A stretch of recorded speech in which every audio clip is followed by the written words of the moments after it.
Hello there, everybody. My name is Ashley Hunt. I'm a senior project management instructor here at StormWind Studios, and I want to talk about performance domains. If you're not familiar with the 3 performance domains on the new project management professional exam, then this is the video for you. How to make the 3 performance domains work for you. So let's talk about the domains. First of all, on the new PMP exam, the 2021 version, the Project Management Institute changed the way that they score and how they designed the new PMP exam. It used to be that they would score on initiation, planning, execution, monitoring, and controlling, and closure, which is a very predictive project management life cycle. Well, this particular exam is 50% predictive and 50% agile with some hybrid types of project management in there. So they had to reformat the way that projects were viewed. So the 3 new domains are people, process, and business environment. People is 42% of the exam, process is 50% of the exam, and business environment is 8% of the exam. Now, a lot of the processes on the predictive side still come from the Project Management Body of Knowledge 6th edition. You might be like, wait a second, I heard there was a 7th edition. And you're correct, the 7th edition is coming out. It's expected in August. But at the same time, that is about standards for project management rather than processes. So it's almost this companion document. Then you've got the Agile Practice Guide, which addresses the Agile side of the house. So you have choices, predictive or waterfall types of projects and project management means you have requirements that are right up front. You will be doing this. You will be building, XYZ housing development. So you can plan forward. You can set the plans, you can work the plans, and you can utilize change control to update and so on. Iterative and incremental requirements can be elaborated at periodic intervals, meaning we kind of know what we're doing, but as things change, iteratively, incrementally, we'll update and add more scope of work. Then you have Agile. The requirements are elaborated frequently during delivery. Every iteration or sprint, if you will, that's a Scrum term, but every iteration is about 2 weeks to 1 month. And at the end of each 2 weeks or 1 month, you're producing something usable and valuable, typical to software projects, but it's not just for software anymore. So those are our choices. And in any given project, we can look at the scope of work and say, what's going to work best? Or you can hybrid it. You can create a Frankenstein version of project management that's going to work best for you. So on the people side of things, major focus on human interactions, teams, team performance, addressing and removing impediments from their way, managing conflicts, more collaboration, more mentoring, emotional intelligence to promote team performance. So there's a big focus on that development of people and helping your team be more successful by focusing on some of those things. It's not just process oriented anymore. But we still have processes. We have starting the project. We've got to figure out what methodologies we're going to use, predictive, agile, hybrid, otherwise. But no matter what project, there's scope of work, right? There's probably a budget. Either you are managing the budget or somebody else is. You'll have resources, people, equipment, materials. You'll have schedule. You might have quality metrics that you need to meet. And you're going to have to take a look maybe at procurement and governance of the project, how you're going to close out your project phases or iterations. And you'll have to integrate all that together into an executable type of plan. The project management plan on the predictive side of the house, because in Agile, you don't front load a plan like you would in a predictive environment where we can predict what the result is. So in that integrated formal project management plan, you're going to have the how-to guides and the baselines. I look at management plans as like a YouTube video that explains how to do something.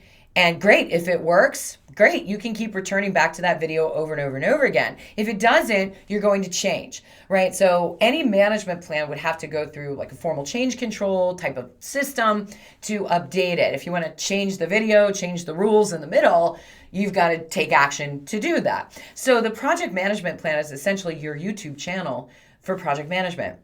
If I want to know how the communications are going to flow in a project, I go to the communications management plan. If I want to know how risk management is going to be dealt with, I'm going to do that.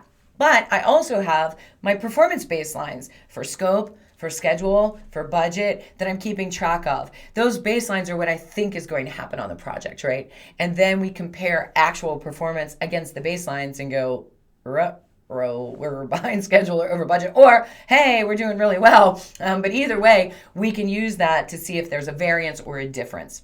Because the process side of things is about addressing all of these different variables that might be present on your projects. Maybe you don't deal with procurement. Okay, but risk is prevalent on every project. Trying to figure out how to manage communications and engage your stakeholders, especially right now. I mean, the world is weird. The world's starting to open back up again, but at the same time, there might be different levels of engagement if you're still virtual and so on. There's going to be changes. There's going to be issues. There's going to be knowledge transfer, lessons learned, all sorts of things. So having that plan in place in the process domain allows us to execute more effectively. On the agile side of things, you're front loading the sprint or iteration. You're saying, okay, we're planning 2 weeks worth of work, and there'll be something at the end of that that's usable and releasable, or 1 month worth of work. You're still planning. You're just not planning everything out in advance. So a lot of this doing the work falls more squarely on the predictive side. The business environment is about compliance, making sure that we're delivering the benefits that the organization is looking for as far as ROI. We're looking at business case development and changes in the environment of your business and how to support organizational change, and also how to employ continuous process improvement. How can we go forward? You can do that in the lessons learned. You can do that. You can have what's called a retrospective at the end of set time frames, like every 2 weeks. We get together and say, what did we do really well? What did we not do so well? What are we going to change? How are we going to implement it? And really focus forward on continuous improvement. So the business environment is really about the overarching support system, hopefully, of your projects. The PMBOK guide, the 7th edition, as mentioned, is not out yet. It's coming in August. It's based on standards, not on processes. So that's why you need both, the 6th and the 7th. It also incorporates tailoring models, methods, and different artifacts that might be usable or realistic to your projects. The performance domains, you'll notice there's a lot team, stakeholders, what's the life cycle, planning standards, navigating uncertainty, risk, how are we going to deliver, what are the standards for performance, how are we going to do that project work, So it definitely goes much more in depth into the standards, and it also talks about 12 project delivery principles. And even as you just scroll down this list, you can see that, there's a lot of process there, but there's also a lot of people there and business environment. So stewardship, the team, stakeholders, providing value, holistic thinking, leadership, tailoring, and then you get the quality and the complexity and opportunities and threats on the risk side and how to remain adaptable and resilient and change management. And so reliance and all of these things, it's kind of like the things that we learned about project management, we learned about kindergarten type of list. But at the same time, those standards and the delivery principles really allow us to focus in on some of those aspects of project management that aren't necessarily as vetted, discussed, reviewed, planned for, where on regular projects, our main focus usually is on scope and schedule and cost and things like that. So it really just opens up the discussion of project management and the standards that are there to help you be the most successful that you can be. And ultimately, the other contributors that we're going to be looking at on the business side of things are going to be the benefits management plan. What does the organization expect? What are the benefits? Why are we doing those? The business case is typically about money. What's our ROI? When are we going to get our money back and start generating a profit, and so on?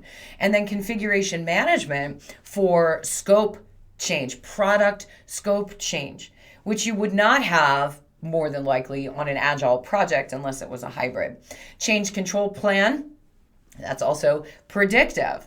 Like, how do we assess the impact? How do we come up with solutions? Who signs off, and so on? And then the formal authorization of project work via the project charter. They're charters for both agile, predictive, hybrid. The project charter is your ticket to ride the roller coaster of project management. It lists a lot of high level requirements. It names the project manager and gives you formal authorization to begin project work and utilize resources and so on. So some of these formal documents that are coming, like pre-project initiation on a predictive project, are based on the expectations of the organization, so we can utilize that information to plan forward and keep track. Are we providing those benefits? So if you don't have any of these documents, or these are things that you're like, well, I know there's a business case, but we use a statement of work instead of a project charter, that's okay. As long as there's a document in the beginning that says, here's the expectations of the organization, and here are the expectations of the actual project